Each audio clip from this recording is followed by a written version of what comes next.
Hey guys, it's Amanda, welcome back to my channel, and today's video is going to be a plan with me, and we're going to be setting up my bullet journal for the month of February. You guys know, if you watched my previous bullet journal video, that I recently started bullet journaling this year, and so far it's been great. But since making that video, I've made a lot of changes, and I've realized a lot of things about my personal preferences when it comes to bullet journaling, so I thought I would make these videos monthly where I set up my bullet journal for the next month and then talk about what worked in the previous month and what didn't, all that sort of stuff, so you guys can kind of follow along and see how I've been changing my bullet journal. So first off, as you see here, I'm in the midst of drawing my little title page for the month of February, and since, of course, February is Valentine's Day month, I thought I would go for sort of like a roses floral theme this month, and I kind of repeat these little flowers throughout the month when I'm setting up the rest of my pages. Last month in January, the symbol that I ended up repeating a lot throughout my pages was like stars and moons and that sort of stuff, so I thought it'd be cute for February to switch it up and do flowers and roses and hearts just cause Valentine's Day. But the pens that I'm using are the Faber Castell Artist Pitt pens, and I'm kind of switching between all of the different thicknesses just in case you guys were wondering. But I'm also going to be adding pops of color using this brand new brush pen that I got from Amazon, and it's a water brush pen that you fill with water, and it just sort of makes so that you don't need to dip your brush into water every time you use watercolor. So I'm just using regular watercolor. Oh, you can also use this pen with ink and all of that stuff, but as you see here, I'm just using regular paint. And I'm just going to be painting in the flowers with red and then painting the leaves with green, and I really liked the way that this turned out. I feel like it just looks very pretty and girly.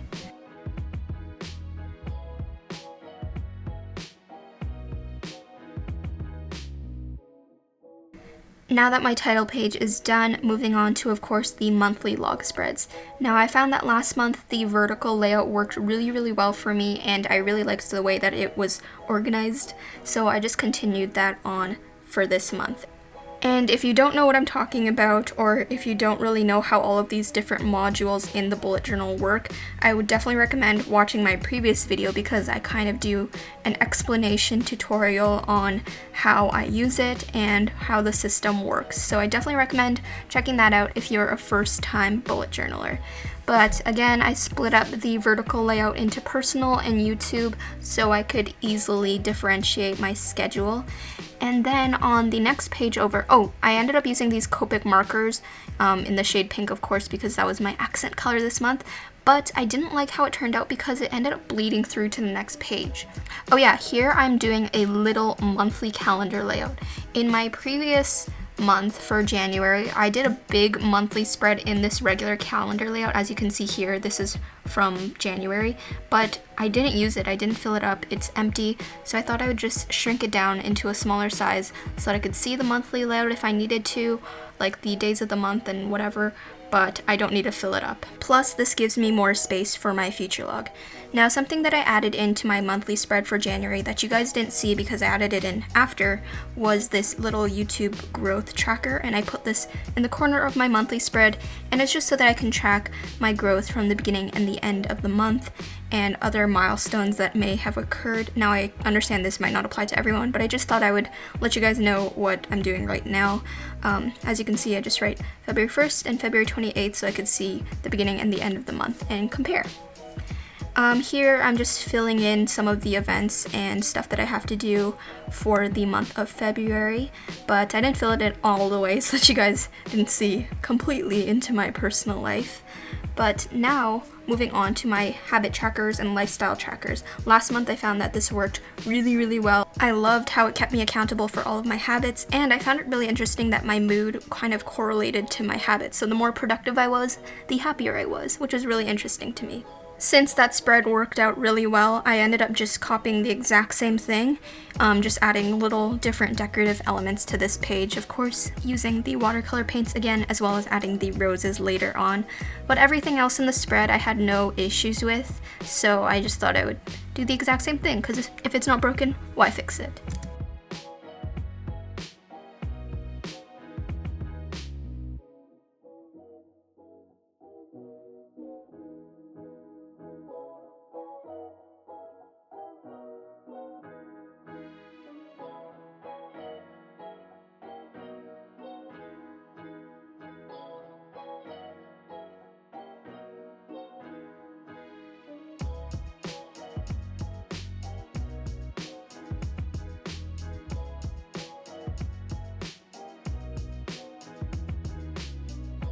On the other side of the spread, I have my expense tracker. Now, last month I did this and I found that it actually didn't really help me spend less money, but it was really interesting for me to see where I've spent my money at the end of the month and where I've gained money, all that good stuff. So I decided to do it again this month. Even though it didn't really help me spend less money, it's just a really great way for me to gain insight on where I'm spending and how I'm spending.